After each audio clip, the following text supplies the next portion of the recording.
So I'm watching this film on Netflix, and it's called Mindhunter. It is probably the best thing I have come across in terms of a show, I guess, or just film in general. Honestly, I think I'm only really that interested in it because one, I started studying political science, and then also I'm literally only on season 1, episode 2. And yesterday I was in the bath. I was looking at the definitions for sociopathy and psychopathy. I don't know if that's how you say it. I was trying to figure out what is a sociopath, okay? What is a psychopath? And then I went on to look up the definition of schizophrenia. I've always kind of feared saying that word, schizophrenia. People would always say like it around me, or whenever anyone would say it around me, I would just get this very, very, very disturbing feeling in my chest, like fear. I heard it a lot when I was younger because my uncle, I guess, has diagnosed schizophrenia, and I have the same birthday as him, and his twin, who is my mother. I guess just as a kid, those things are very frightening, to hear stories about someone who has schizophrenia, but along with that, I was looking up the definition of a sociopath, like how I was saying, and it pretty much started talking about a loss of conscience and like a lack of empathy. I started thinking about this time in my life where I could say something really, really, really, really, really mean to someone and not feel anything at all. Or that if I did something to hurt someone's feelings and maybe they had hurt mine as revenge, I guess, and I wouldn't feel anything when they were hurt. Then I started thinking back to the present moment about how now I can't even talk about someone when they're not in the room and not have it impact me in some kind of way and not have it hurt in some way, good or bad, really. Just speaking of someone when they're not present. It makes me feel uneasy, like I'm doing something bad, that I shouldn't do. All of this really stemmed from this fear I had of having any type of mental or personality disorder, because I just didn't want people to think that I was crazy, especially because I have very unconventional beliefs and I don't necessarily have a very average personality. I'm a little bit antisocial. I enjoy being alone. I talk to myself regularly, mainly when I read my tarot cards. It's a little difficult to do a reading with keeping it in my head. And if I don't talk, then I journal. But sometimes I want to hear myself talk because I like knowing what it sounds like when I express verbally, when I'm vocal about my thoughts and I'm trying to articulate a point. Like, what do I sound like? Do I make sense? And that honestly, I guess is a form of introspection, maybe self-observation, also a form of meditation for me, because I get to really, really hear myself think. I was sitting in a meditative position, so I had like my legs crossed and on the floor. I honestly, that is probably my most used position is with my legs crossed. I think the number one most common type of mental or personality disorder is fear of anything at all. Another one is free will. I believe is also a form of disorder because it can create chaos, and also habits and behaviors that are destructive, not even just self-destructive, but also whatever you call that, right? Someone who is capable of harming another individual. And then I think about this concept of free will. I think it really is the most dangerous belief that any human being can instill within them. That we all have free will.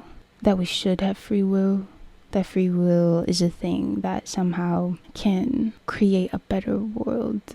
Or that free will is something that is a part of justice. Or that it is the will of God that we all have free will.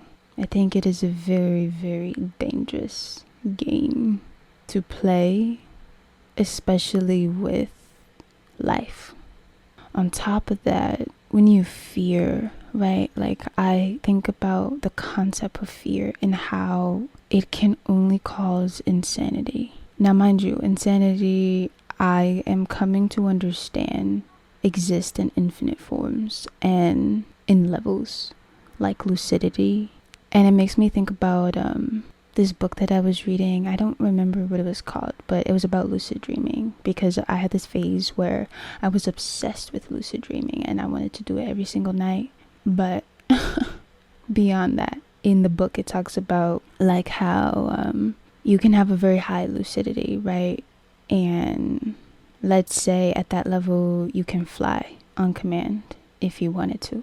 But if you're at a lower lucidity, you could probably only do something like express a thought consciously, if that makes sense. And how does this relate to the concept of free will? I think the more free will you believe that you have, the more you act freely with your willpower, the less connection with a conscience. It's there, right? But it is like having on a pair of headphones and the song is your conscience. But here's the thing, you can have your headphones on full effect, right? And no matter what's happening in the world, you will always hear only what's in your head. No matter what's happening in the world, you always have your conscience. But then we have the ability to turn it down. We have the ability to turn down our music, right? We can have it like halfway, we can put it completely mute, or we can completely just take the fucking headphones out. And I think it's the same way with conscience and having a free will. The deeper this belief in free will is embedded into your belief system, the less of a conscience you have, you know, and the more destructive you are capable of being, not even just with yourself, but also with others. And it's hard to feel empathy because you have free will, right? And then I started to think about fear. And in some ways, fear could be an effect of free will. Like having the belief of free will could eventually cause a person to be afraid in some way of something, whether it be dis-ease or death or heights or whatever. It is like believing that life has free will, that life itself, like as a force, you know, or karma, like karma has free will, and that at any moment you could just die or something could happen to you. It's like always being vulnerable to some form of danger, fear, and it makes the mind turn on its environment. It makes us act in malicious ways, say malicious things.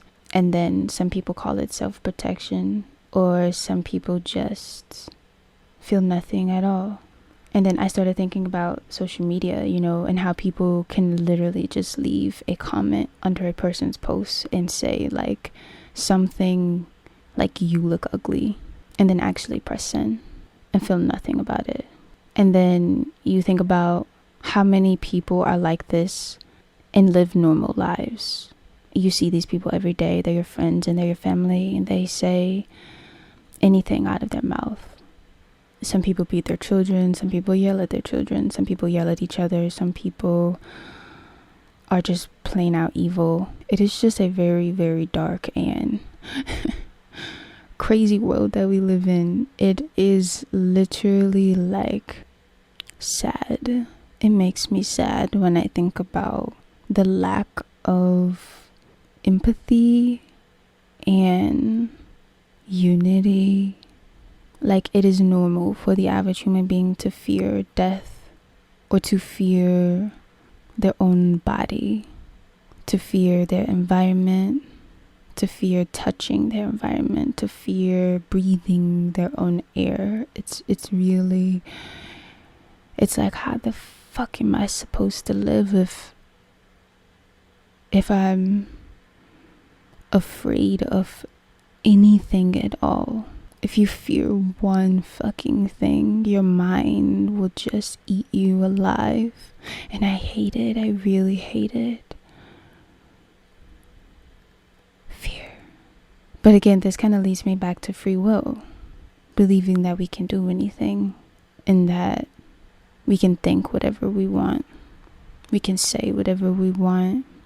And I started realizing that that does not benefit me at all. I think at some point in my life, I was experiencing like some kind of personality disorder, because I just remember losing my shit, man. And it was around the time where like the pandemic first began. And I just literally just was so afraid of the world dying. A fear that the world would end. And it started making me possess like a different character, different mental states that really made me lose touch with reality, because I was so afraid, yo. You know how a lot of people say, well, if there is a God, why doesn't he take all the darkness away? If he's all powerful, if he's all knowing and all seeing and all this, why doesn't he stop evil? And then I started to think about all of the sort of human organized and human created systems, like the fact that people are trying to end world hunger, that people are trying to stop poverty, and that we're trying to end racism and injustice and all of these things. And I think about God at the same time, and I'm like, I don't believe that evil can be stopped. I don't think poverty or world hunger or racism, I don't think any of these things will ever just end, because I don't think a prayer includes the thing that you want to be ceased. The world is praying for oneness, but not everyone believes in oneness. Why? Because of this concept of free will. People believe that they are all able to think, do, be, speak, and just live on their own. Not everyone genuinely believes that there is a force, a singular force, one force that works for the highest good. And I was watching a series called Devil in Ohio, and it made me think about the nature of evil, and how if you try to stop it from existing, it only takes a liking to you. I guess when I was just, sitting, and I just had all these thoughts going through my mind, right, about like God and the darkness in the world being taken away, and how if I think too hard about it, I will literally just be really, really sad because of how much pain and suffering does exist in the world. For some reason, we can't ever put it to an end. And what's interesting, because there was this guy that I was friends with. I remember telling him about this idea that I had to stop homelessness. And at the time, I sort of thought he was just being really, really mean and pessimistic. How he was saying, I told him about my idea, and the way that it would work. It would basically be like a home in a box where, I don't know, somehow I would magically be able to architect a portable box that somehow had running water and warmth, maybe from solar energy, and it would be a type of thing that a person could like pack up, like a box, like a home that you could pack up and take with you wherever you go. Eventually this would cure homelessness because they would no longer be homeless. And I remember him saying like, yeah, that's a good idea and everything, but you'll never be able to stop homelessness. You won't be able to do it. And I was so upset. Well, I wasn't upset, I was hurt. Like, he broke my heart. Seriously, he really did in that moment. But when I think about it right now, kind of tying everything that I said all together from the beginning, where I was talking about the definition of a sociopath, and then I started talking about free will and fear and all of these things and insanity and all of it, you know, I started to realize the only thing that makes me feel alive is believing that there is a creator of all things who is always in a state of being one with everything in existence. And I realized that my personality became less destructive when I began to pray for oneness. And I think that oneness is the only cure for death, destruction, evil, disharmony, darkness. I think oneness, a prayer of unity with all, is the only thing that can cure mental disorder or disorder in general, chaos. I think oneness is the only thing that can cure imperfection. I was saying before that I realized my personality began to change. My mind began to change.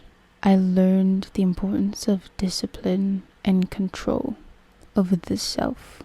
In some ways, I've been in this state of like recovery, I guess rehabilitation, like in a process of healing from addiction. My form of addiction was feeling non-existent, like being addicted to a feeling of being nothing, being no one, being nowhere. Okay, check me out. I don't know what just happened. Like, my laptop died at some point, but it's still recording. I just went to go get my charger, plugged it back up, and it's still recording. And I don't know when it stopped recording, but I do know that the last thing I was talking about was my addiction to feeling non-existent and addiction to not existing. And so the way it would manifest is that I would make art, I would like post content, or I would post pictures, I would do something, you know, that was a form of self-expression. I would make some kind of step towards expressing myself, and then I would go at it for a little while. Like, let's say on YouTube, I would post YouTube videos consistently for maybe like a week or two, and then I would delete them all, and then I would do it again, and then I would delete them all, and then I would do it again, and then I would delete them all. And I always feared existing. Like, I always feared someone finding it and knowing me. And then on top of that, the possibility of like fame. Oh, I very much so dislike the idea of fame. I really do. I despise it. I do. And I would be so like disgusted and disturbed really at the idea of being famous that I would do anything to prevent myself from existing. But it would drive me crazy because I would have this just desire to make art, to make music, to make content, to start a podcast, to do anything, that would allow me to creatively get myself to express something, instead of just being bottled up. But I knew that if I was consistent and I continuously expressed myself, that eventually someone would find me, and then anything could happen. I didn't even care about being famous for or being made known for my art. I just didn't want people to know me because society is cruel, and I for a long time was already on the edge of borderline, not knowing if whether I'm sane or not, if the art that I'm making makes sense, if the things that I say make sense, if anything that ever comes out of my mouth sounds crazy, and just feared somebody hearing me and it just resonating the wrong way, and somebody making an assumption about me, and then me just being crushed by other people's judgment, and eventually committing suicide or something. That's how deep it was. So I could never get past making a few steps towards healing and openness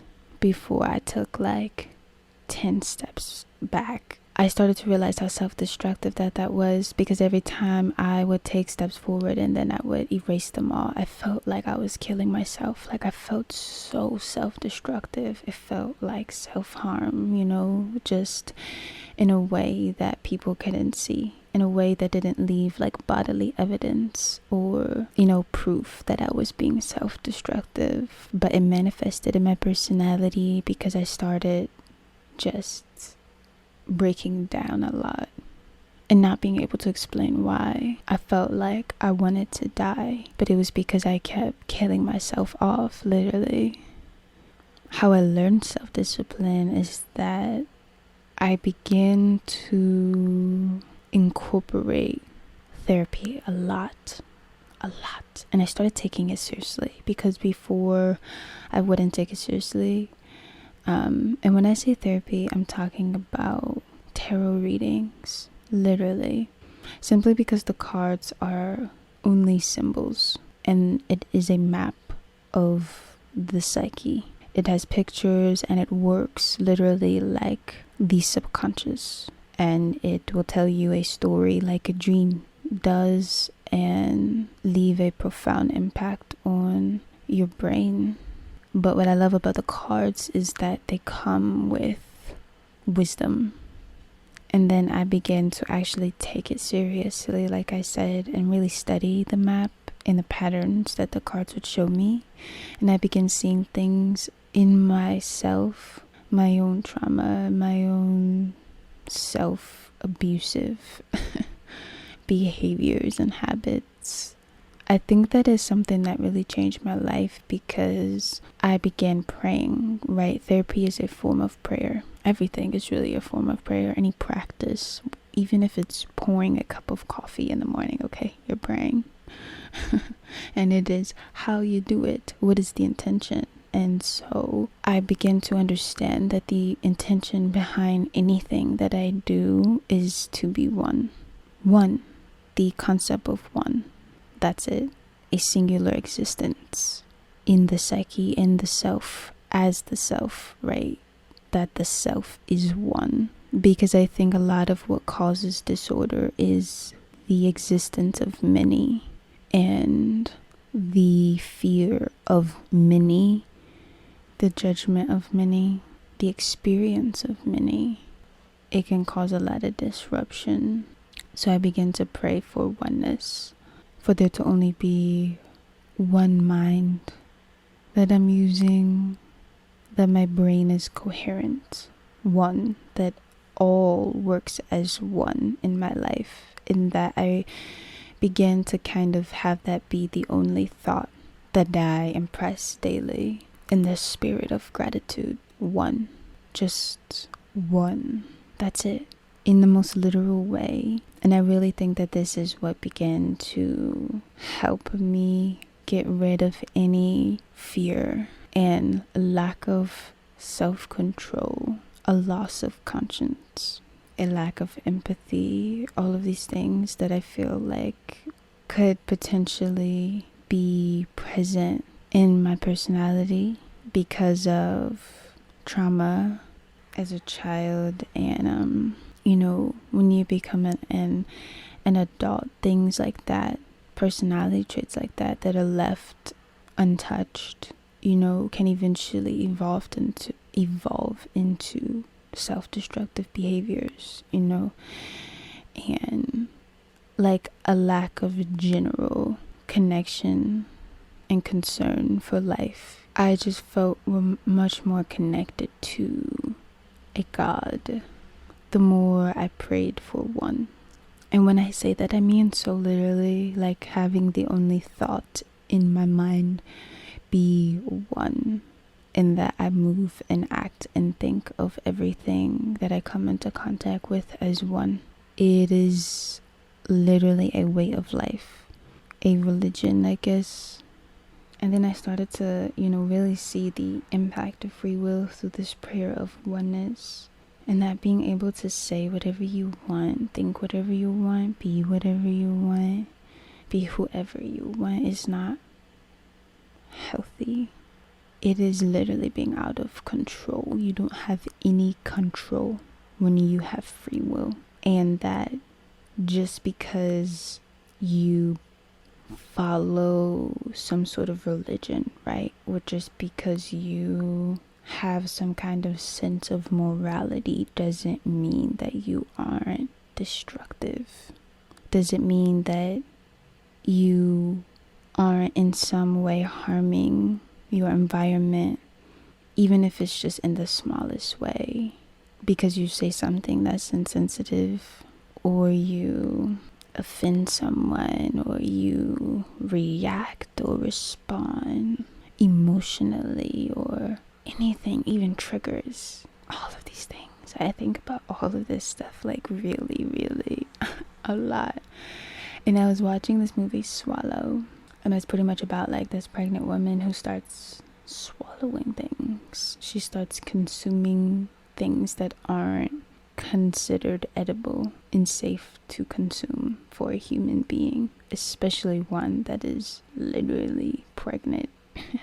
It's not funny, but comedic relief, I guess. I mean, I don't want to tell the movie, but I guess I just became aware of how a cry for help can manifest in so many ways, and how relief, coping, just like talking about it right now, I realized that I sort of came to this same thing, realization about coping, watching Girl Interrupted on Netflix. Because of free will, in a lot of ways, you can be in danger always, not even in terms of your environment and like your external reality, but also internally. Like you can begin to turn on yourself just because you have free will, and that because the mind is infinite in nature, it can manifest in infinite ways. Some sort of coping mechanism that allows you to relieve yourself of pain. But that way that it manifests can be extremely self-destructive. So destructive.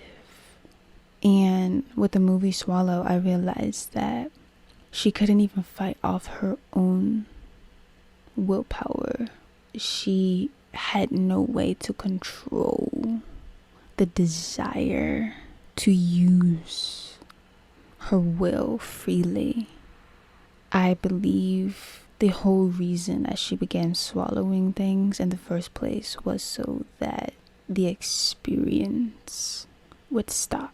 Period. The experience. Whatever it is that she was going through in her life, she just wanted it to stop. But the only way that her mind could sort of think was to consume things that she knows for a fact are dangerous. And it's this like desire to no longer exist that I feel like makes us have a lack of self-control. And then some people smoke, right? We don't think that it is extreme as consuming something that is clearly not edible. But I think that's also part of the problem. We label, like we create this spectrum of self-destruction where some things are blatant evidence of someone who's suicidal and pretty much out of touch with reality and have some kind of mental disorder or personality disorder. And then there are things that are like very, very, very, very, very undetectable, like triggering someone on purpose, like lying, even if it's the smallest lie, like saying you're okay when you're not, or like laughing at somebody's joke when you don't think it's funny, or feeding into conflict or reaction, period. Like, I think we are taught that self-destruction only looks like self-destruction, and we are taught to identify self-destruction by the evidence.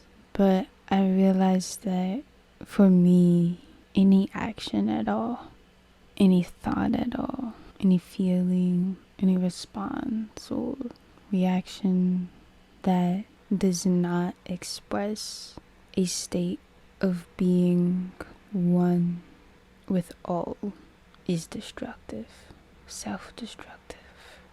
And anything outside of a mind that prays for oneness daily is insane.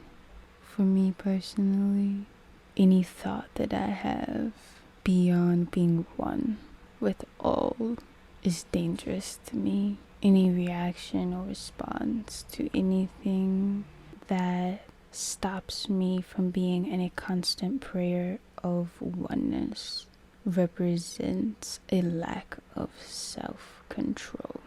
Because I really feel like the only way to prevent and really cure any type of disorder or dysfunction or destructive habits is to be praying ceaselessly for oneness.